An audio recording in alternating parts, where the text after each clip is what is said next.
Good evening, everyone, and welcome to another class on Shivat Zion, Return to Zion. Tonight, we're going to be continuing with what we did last week. What we did last week was we looked at building the temple in Ezra, in the book of Ezra. And we looked at kind of that gap that we had between the opportunity to build and the actual building. We noted that the book of Ezra makes a big fuss over the starting of the building, and that's when everyone is disappointed.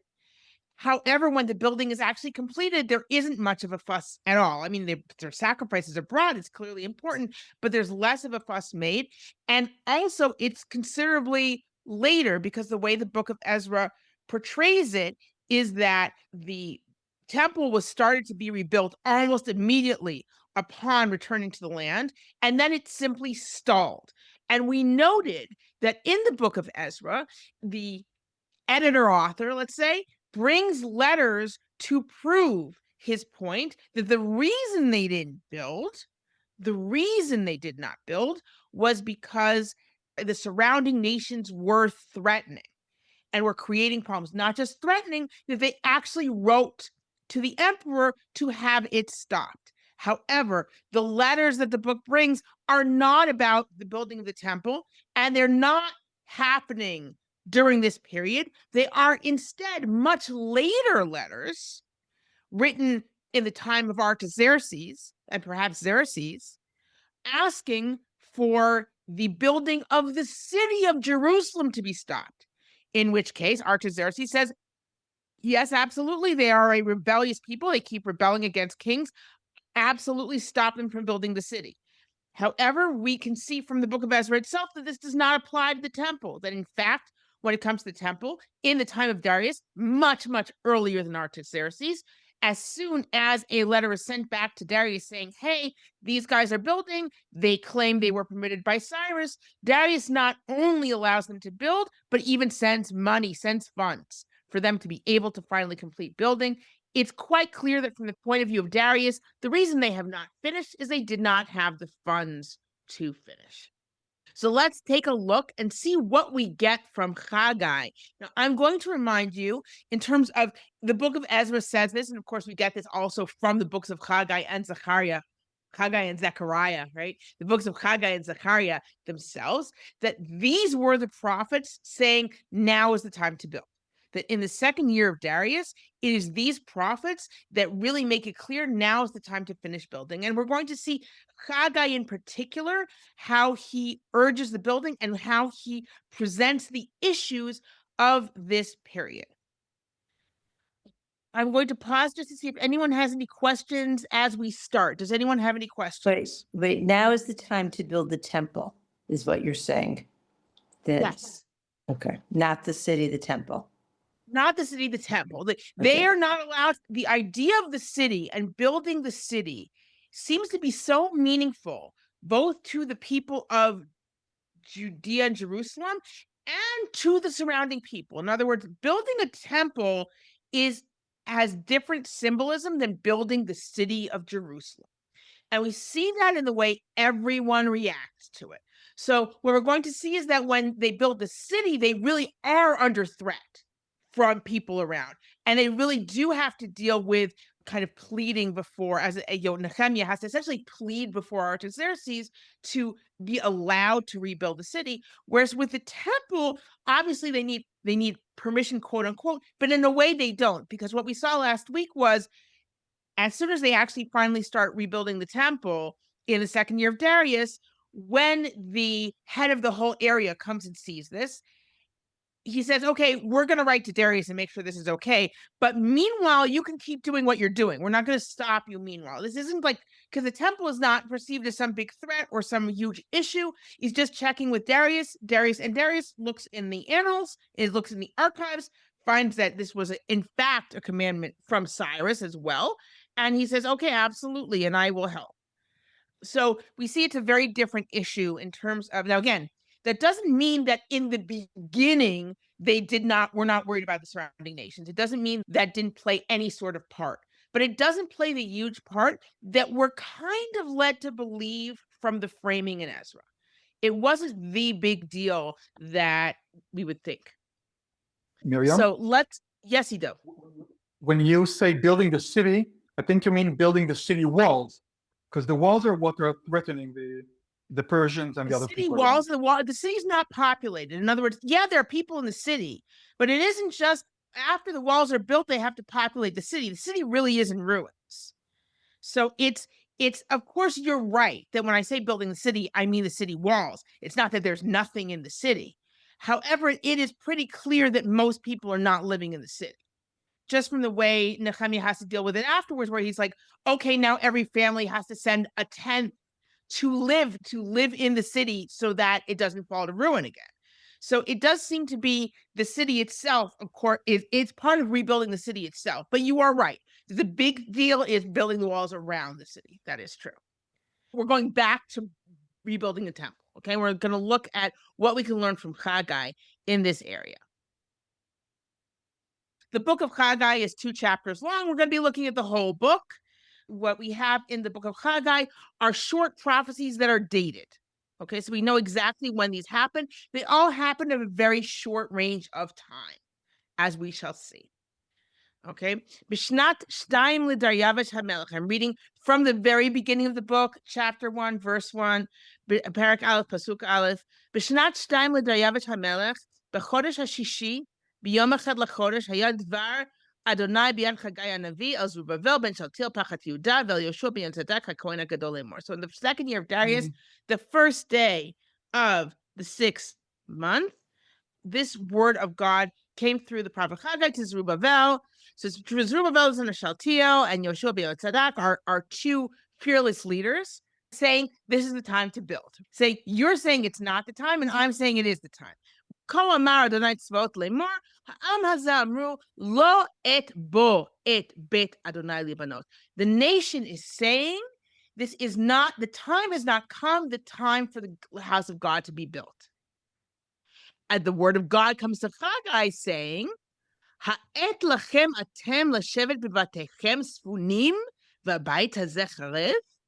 Is this the time for you to sit in your paneled houses, in your nice insulated houses, and this house, this temple, is in ruins?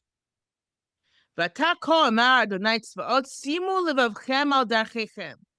God says, pay attention to what you've been doing. Not just what you've been doing, but how things have been going for you.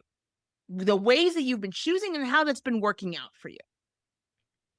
Zratem harbe vave ma'at, achol ve'en lesova, shatov ve'en leshachra, lavosh ve'en lechomno, v'mistaker al tzro nakuv. You have sown a lot, but you brought in very little. You eat and you can't be satisfied. You drink and you can't drink enough. You have clothes, but not enough to warm yourself. And anything that you earn goes into a leaky pouch. What is going on? Why aren't you building the temple? Because you're busy working. You're working. You're like, we need food, we need clothing, we need all these things to survive. But look what's happening. You're working and you're working and you're working, and it's not enough. You work a lot. You've sown a lot of seed, but it's not growing. You don't have enough food. You don't have enough drink. You can't get warm. Anything you earn with all this work you're doing, you're just losing it. And that should be telling you something. That this whole time when you're dedicating yourselves to your own homes, that's not what you should be doing. It's not ending up well for you. So he says again, he repeats, so look and see how is this going? How is this path going for you? What should you be doing? Aloha har ve'vetem etz uvnu habayit ve'etz sebo ve'kavdam Adonai. Go up the mountain, bring wood, and build the house, and build the temple, and then I'll like it, and I will be honored through it, says God. What have you been doing? You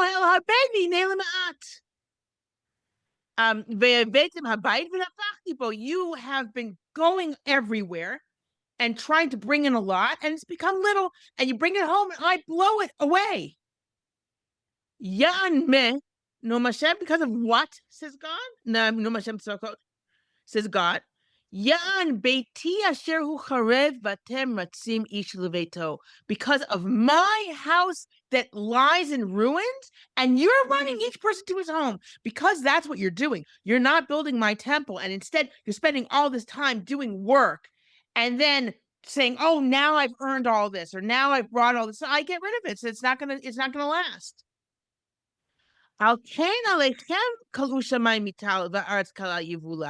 Therefore, that's why, because of your deeds, the sky has withheld its dew. In other words, it's not raining, and the land has withheld its crop. Nothing's growing. I have called a heat on the land. In other words, there's been a hot drought on the land and on the mountains, on the grain and on the grapes and on the olives, and everything on everything the earth produces, and on people and animals, and on all the efforts of your hands. In other words, what's going on? You are reading everything the opposite of the way you're supposed to be reading. In other words, you think, oh, we're having trouble. There's a drought. There's no rain. That means we have to work more. That means we absolutely don't have enough wood to build the Beit HaMikdash. To build the temple. We don't have enough. We have to keep working more and more. And God's saying, no. The reason none of this is producing anything is because you haven't built my house. That's the reason. And that's what's going to continue until you get yourselves together and do what you need to do. Going back to the text. And what is the result of this message from Haggai? וישמע זרובבל בן שלתיאל ויהושע בן יהוצדק הכהן הגדול וכל שארית העם בקול אדוני אלוהיהם ועל דברי חגי הנביא כאשר שלחו אדוני אלוהיהם ויראו העם מפני אדוני. So who listens? Zerubbabel listens, Yoshua listens, and the whole nation listens to God and to the words of Haggai as God sent him, and the nation feared before God. In other words, this is a prophet that the nation listens to. A nice change from our general attitude towards prophecy. The people actually listen. Vayom Haggai, Malach Hashem b'malachut Hashem la'am lemor ani itchem noam Hashem. And Haggai says, as a messenger of God, in his messengership of God, he says to the nation, I am with you, says God. So you can realize what the issue is, that people don't think God is with them. They're very scared about taking from their little that they have because they have not been doing well. They clearly have not been doing well. And they're scared of taking from the little they have to go to spend their effort and to spend their materials to build the house. But the idea is God is with you. וירא אדוני את רוח זרובבל בן שלתיאל פחד יהודה ואת רוח יהושע בן יהוצדק הכהן הגדול ואת רוח כל שארית העם ויבואו ויעשו מלאכה בבית אדוני צבאות אלוהיהם. God raised the spirit of Zerubbabel and the spirit of Yoshua and the spirit of the whole nation, and they all went and they did the work for the house of God.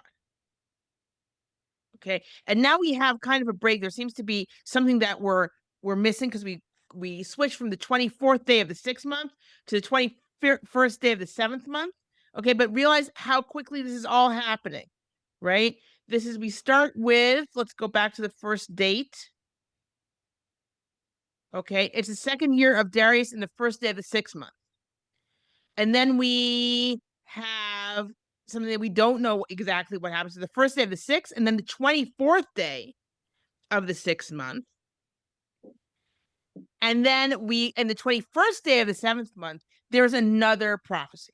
We're going from the Parak Aleph chapter 1 starts in Elul of 520 BCE. The 2nd chapter now starts 7 weeks later on the 21st of Tishrei. So, so then we have a prophecy of the 21st of Tishrei. And more now, Zerubbabel ben Shealtiel pachad Yehuda, Yoshua ben Yotzedek al Kohen Gadol. Okay, say to with Zerubbabel and Yoshua and to the rest of the nation. Mi vachem, and this seems to be in direct kind of dialogue with what we read in Ezra, when everyone saw the dedication, the beginning of the building of the temple, and you had the older people who were crying because it wasn't enough. This wasn't what they expected. This was not the rebuilding that they were hoping for. It says, Mi vachem hanishar asher ra'at habayit hazeh bechvodo harishon uma atem ro'im oto ata halo chamohu ke'ayin beinechem.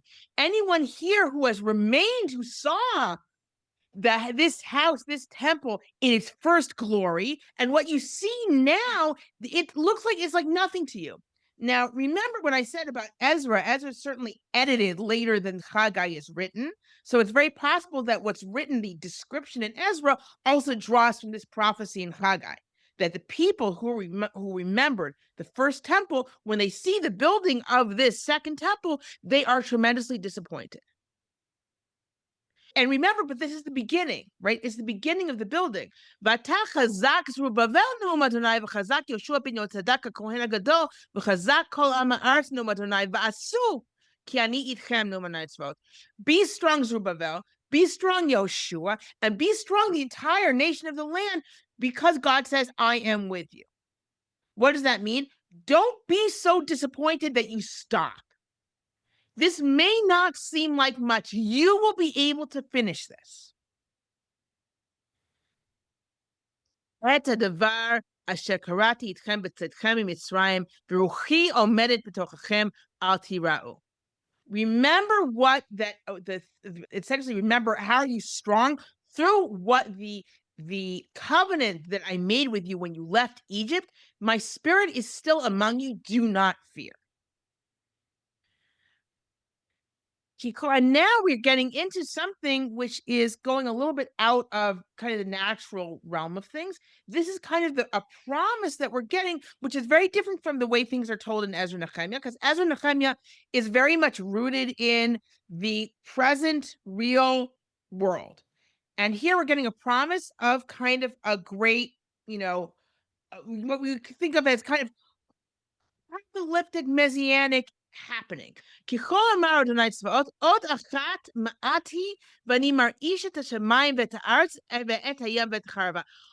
says, just wait a little while longer, and I'm going to shake the heavens and the earth. I'm going to shake the sea and the dry land.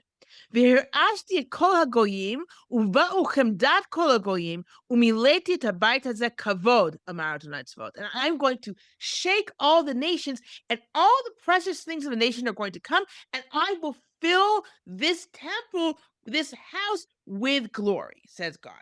What does this mean? God says, it looks like nothing to you now. You are poor. You have nothing. But I will shake things up so that this will be filled with beautiful things, because all the nations will be donating. Mine is the silver and mine is the gold, says God. The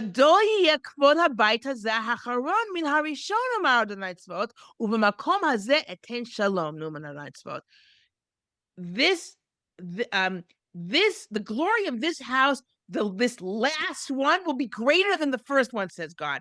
And in this place, I will give you prosperity. I will give you peace, but really shalom here really means prosperity. So what is it addressing here? Two things. First of all, the tremendous disappointment that happens in the very beginning of the building of the temple. They've got nothing. These people you can see these people are poor, and they started building it, and they're all disappointed. The ones who remember the first temple, like, this is it. This is the second temple. And God says, I promise you, I will shake heaven and earth, and the nations will send donations to this temple. The silver and gold is in my hand, says God. Do not worry. This house will be greater than the first. The funny thing is, of course, that certainly if we count Herod's temple, that in fact does come true.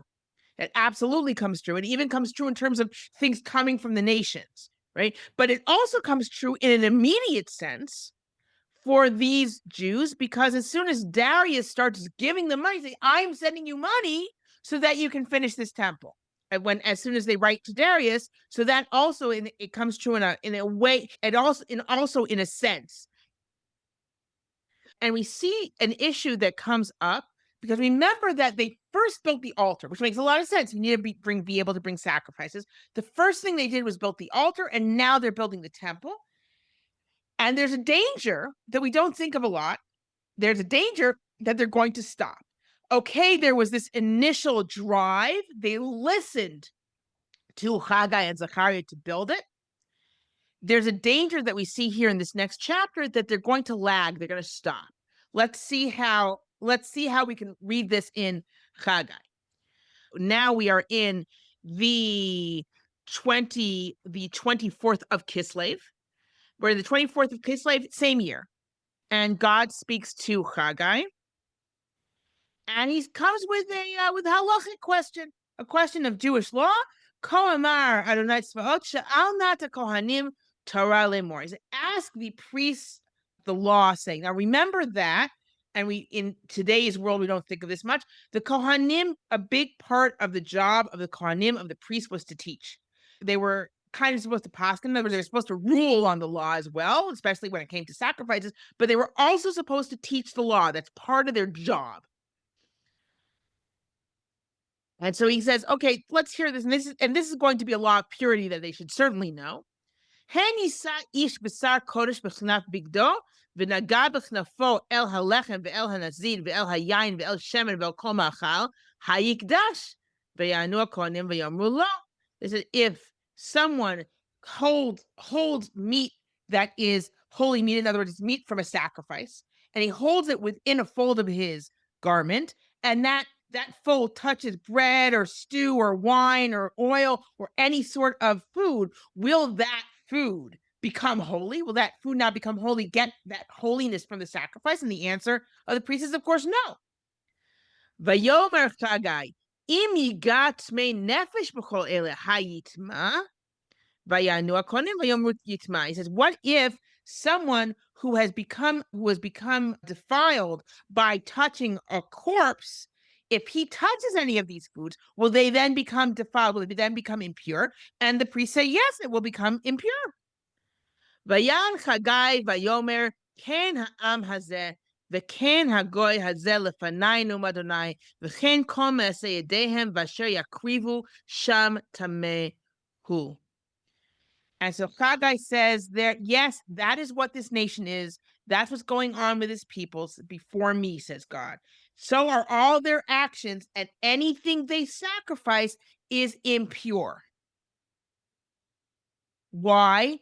Because they're sacrificing in the middle of a graveyard, because the house isn't built. So it's like they're sacrificing among dead things. And it's like they're it's like they're eating and drinking in a graveyard because the house isn't built, because the temple's not built. So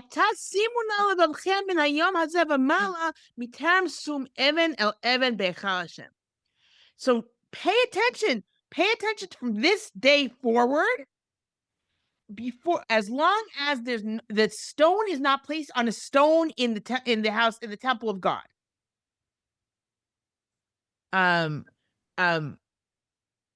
this is again going back to now you can't expect anything good. If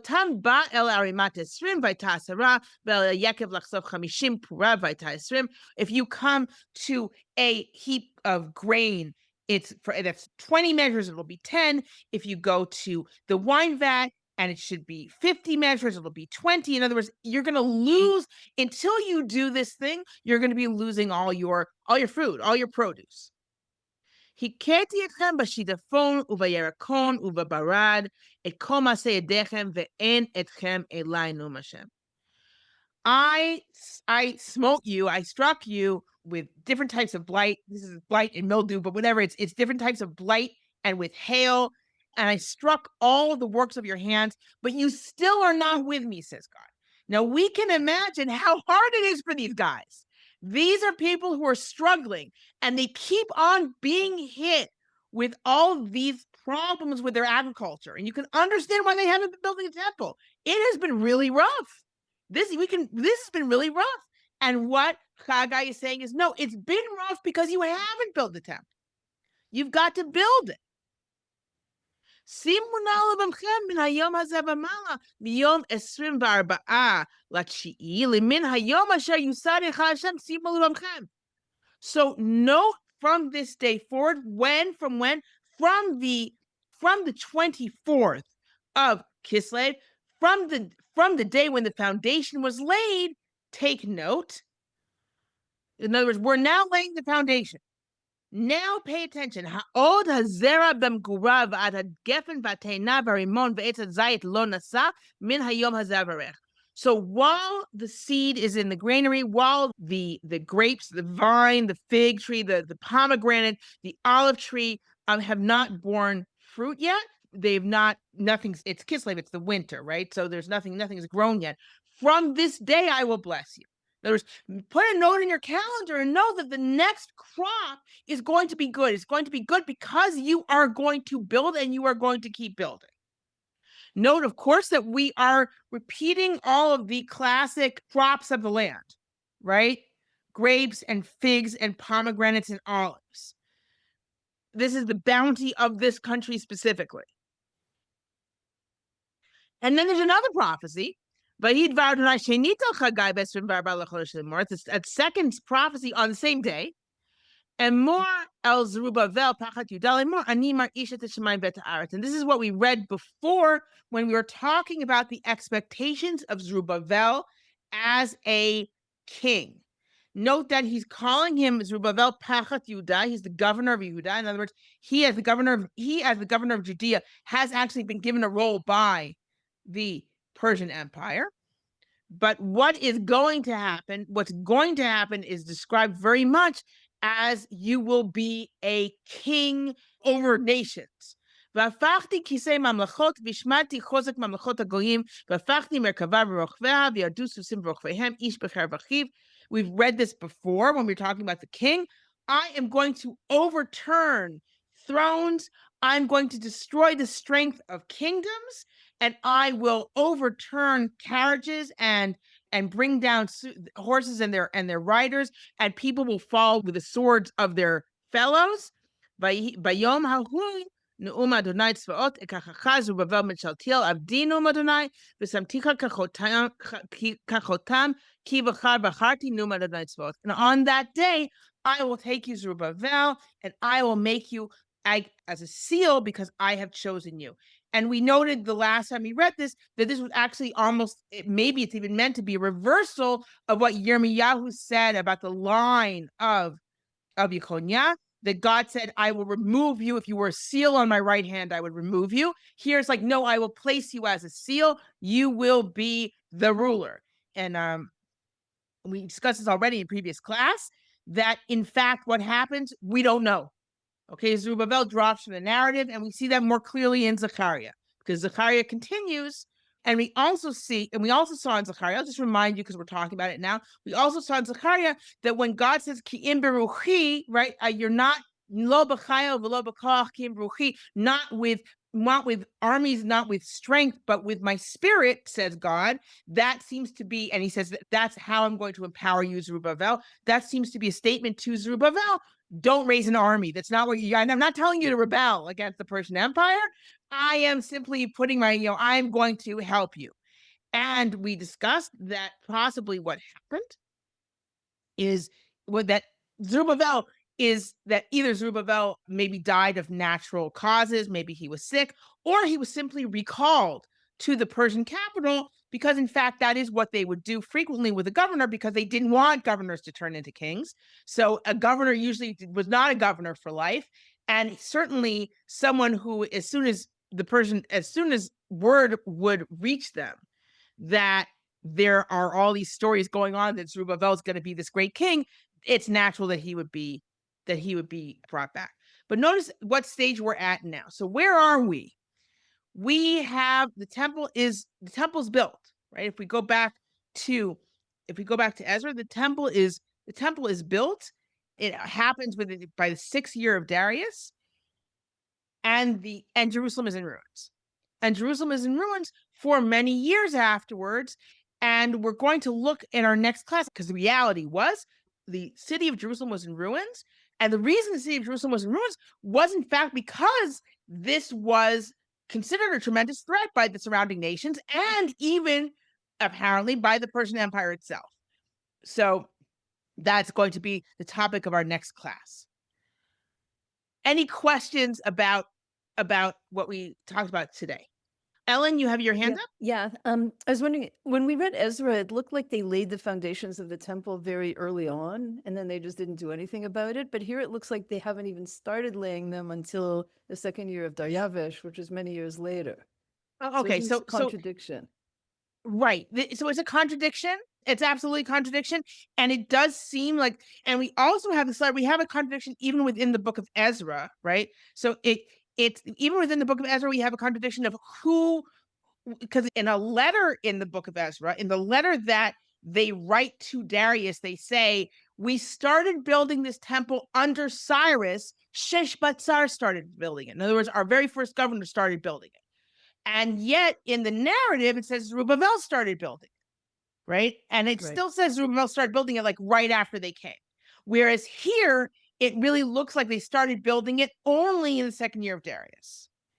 You could say that that there was some kind of, that they did some kind of beginning of building it when they first came, and it would make sense for them to build an altar at least when they first came and say, okay, we're going to build it. And then they stopped, and then they kind of had a new dedication, like like they started rebuilding it, and that you had almost two starts, right? Because they started and then they kind of fizzled out, and then they started it again. So that's a way to kind of reconcile. But it's true that these stories don't really quite fit. Like, when did they start building it? Did they start building it right away? Did they start with Sheshbazzar? Did they start building it right away with Zerubbabel? Or did they only start building it? Now, if you said to me, what do you think happened, Miriam? I would say, I think that they probably built the altar when they first came and wanted to start building under Sheshbazzar. And then in the second year of Darius, they started building it in earnest with Zerubbabel. That's the way I would kind of harmonize it. Thank you. So thank you for joining me.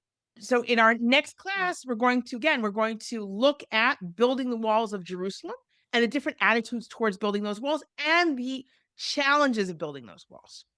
So I'm looking forward to seeing you next week. Take care, everyone.